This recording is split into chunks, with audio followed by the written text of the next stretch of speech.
This coaching tip involves how do you warm up the quarterback and wide receivers. And typically everybody puts the receivers in a single line.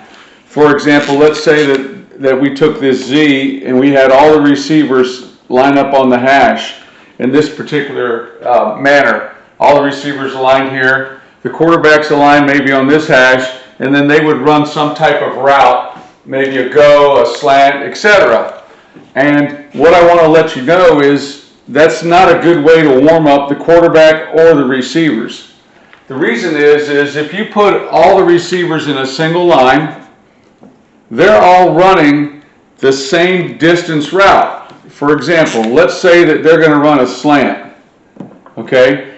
That quarterback's going to drop back and throw the slant, and he's going to throw it as many times as there are receivers in this line.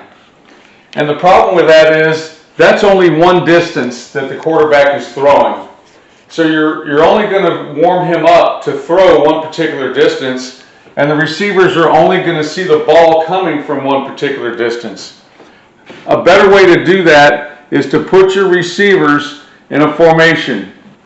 For example, here I have trips to the field and 2 to the boundary. It can look like an empty set, and that's okay, but watch what happens when you put them in a formation and you run the routes different. What you're going to see is your quarterback's going to throw different distances on those routes. So if he throws the first route to the X, okay, that distance and that catch should be right over the A receiver. If he throws the next route on a slant, that distance is shorter, and that should be right between would be the Will linebacker and the Mike linebacker in their alignment. He then throws the B route, and the B's out a little farther, and that ends up basically between a Sam linebacker that would be here and the Mike linebacker. He then throws the Z route on a slant, and that ball should be caught right over the B. So what happens is now is you can see that they're different distances. And then when we go with the W on a slant, that ball should be caught over the Z. So if you just line them up in a single line, you're only getting the quarterback's eyes, his velocity, the trajectory that he needs to throw in one particular area, as opposed to putting your receivers out in a formation and allowing the receivers and the quarterback to time up their particular distance and their location with the velocity that the quarterback needs to throw. So you want to do this with all the routes that your quarterback would throw. For example, after I would have go straight from left to right with the quarterback throwing slant, I would then have them all run a hitch, and he would throw left to right and all throw hitches. And then I'd have them run a speed out, and everybody's going to run a speed out, and we'd throw that, and once again he's going left to right. And then I would have him run what I call a whip route, which is a slant to and out. So I'll just draw it here on one of them. He'd go slant and back out, and every single receiver would run that. And then after that, I would have them run a seam. So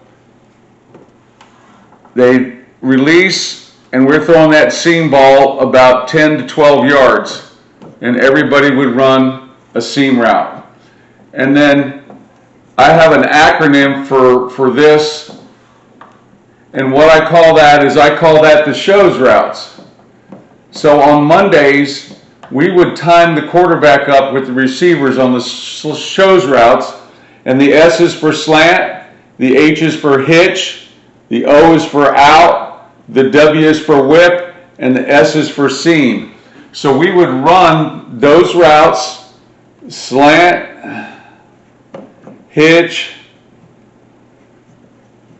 out, whip, and seam, and time up the quarterback for the right location, the right trajectory, and the right velocity for every one of these throws, because they're all different in terms of the distance that he has to throw them.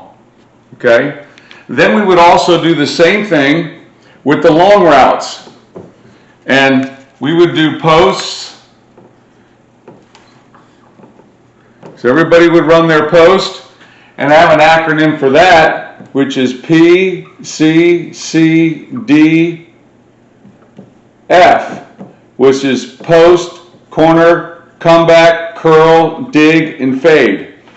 So we would do these on Monday, and then I would do this on Tuesday during the routes on air throwing period.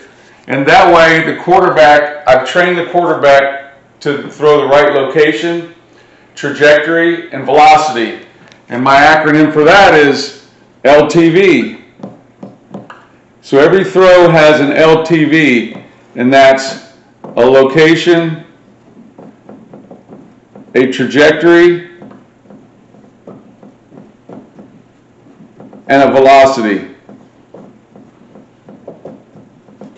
So I've trained the quarterback to throw the different distances in every single one of those routes. And that was standard for us. Monday was the show routes and routes on air. Tuesday was the long routes, post, corner, comeback, curl, dig, and fade. And we were working on the location, trajectory, and velocity of the quarterback. And we were also enable us to coach the receivers on running the routes the right way. So we were able to time the quarterback's footwork and the receiver's footwork and get the ball out where it needed to be caught in the right location. The other advantages of putting the receivers in a formation is I would use routes on air as a time to teach formations.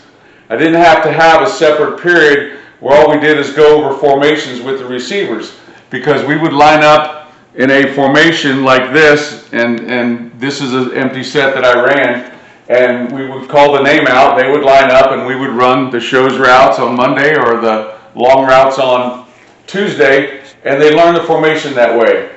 So besides the fact that we don't want them lined up in a single line because the distances that the quarterback's going to throw each of these routes is different, we also were able to get the receivers trained in the formations, and we really never had any alignment errors by our receivers.